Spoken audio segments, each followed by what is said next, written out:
Hello, cooking with रसिकामध्ये मी रसिका तुमचं पुन्हा एकदा स्वागत करते। आज आपण पाहणार आहोत समोसे आणि त्याचबरोबर हिरवी चटणी आणि चिंच गुळाची चटणी।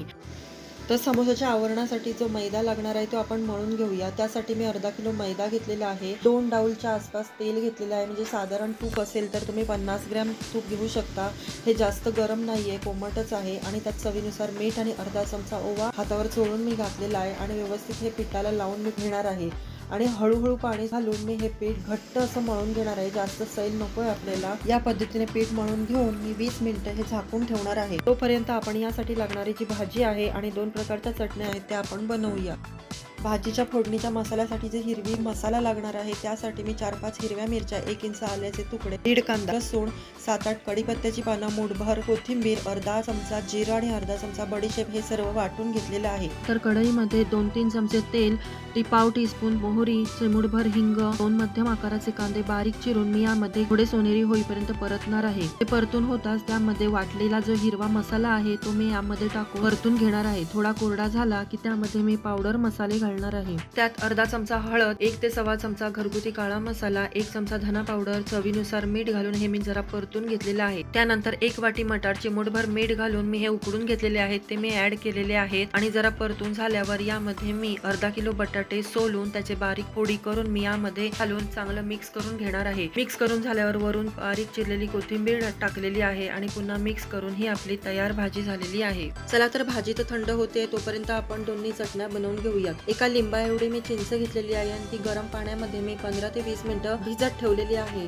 त्यानंतर हिरव्या चटणीसाठी मी 4-5 लसणाच्या पाकळ्या, 2 हिरव्या मिरच्या, 7-8 कढीपत्त्याची पानं, मूठभर कोथिंबीर, अर्धा टीस्पून जिरं, अर्धा लिंबू पिळून घातलेला आहे, चवीनुसार मीठ घालून थोडंसं पाणी घेऊन ही हिरवी चटणी मी वाटून घेतलेली आहे। याप्रमाणे आपली हिरवी चटणी तयार आहे। तर हिरवी चटणी आपण थोड्या वेळासाठी फ्रीज मध्ये ठेवू, तोपर्यंत आपण चिंच गुळाची चटणी बनवून घेऊयात। तर मिक्सरच्या भांड्यात मी भिजवलेली चिंच घेतलेली आहे आणि त्याच्यात 4 ते 5 चमचे गुळाची पावडर घातलेली आहे, पाव टीस्पून मीठ, अर्धा टीस्पून जिरं आणि अर्धा टीस्पून लाल मिरची पावडर मी यामध्ये घालून ही पेस्ट मी वाटून घेतलेली आहे। तर याप्रमाणे आपली चिंच गुळाची चटणी तयार झालेली आहे। चला तर आता आपण समोसे बनवायला घेऊया। तर मळलेला मैदा आहे आपला, त्याचे मी चपातीपेक्षा थोड्या मोठ्या अशा गोळ्या बनवून घेतलेल्या आहेत आणि सुक्या मैद्यामध्ये बुडवून मी त्याची मोठी चपाती बनवून घेणार आहे। चपाती ही जास्त जाड पण नको आहे आणि जास्त पातळ पण नको आहे, याप्रमाणे मी ती लाटून घेतलेली आहे।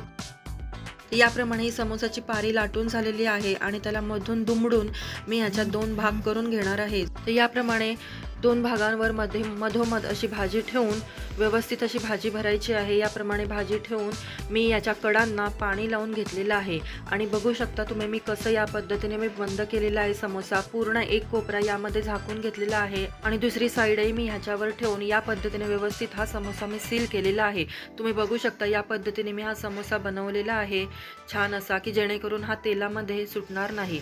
याचप्रमाणे मी दुसरा समोसा पण बनवून घेते आहे। तुम्ही पुन्हा एकदा बघू शकता सगळ्या कडांना व्यवस्थित पाणी लावून याप्रमाणे मी चिकटवून व्यवस्थित हा समोसा बनवून घेतलेला आहे। याचप्रमाणे मी इतरही समोसे बनवून घेणार आहे। याप्रमाणे 4-5 समोसे बनवून झाले की मी कढईमध्ये तेल तापत ठेवलेलं आहे। तेल हे जास्त गरम केलेलं नाहीये, थोडं थंडच तेल आहे, जेणेकरून गरम तेलात सोडून ह्याच्यावर पुऱ्यांसारखे मोठे मोठे बबल्स येऊ नये। मंद आणि मध्यम गॅसवर हे तळायचे आहेत आपल्याला, की जेणेकरून ते आतमध्ये व्यवस्थित तळले जावेत आणि उशिरापर्यंत हे कुरकुरीत राहावे। तर याप्रमाणे मी इतरही समोसे आहेत ते व्यवस्थित छान कुरकुरीत क्रिस्पी होईपर्यंत मी तळून घेणार आहे।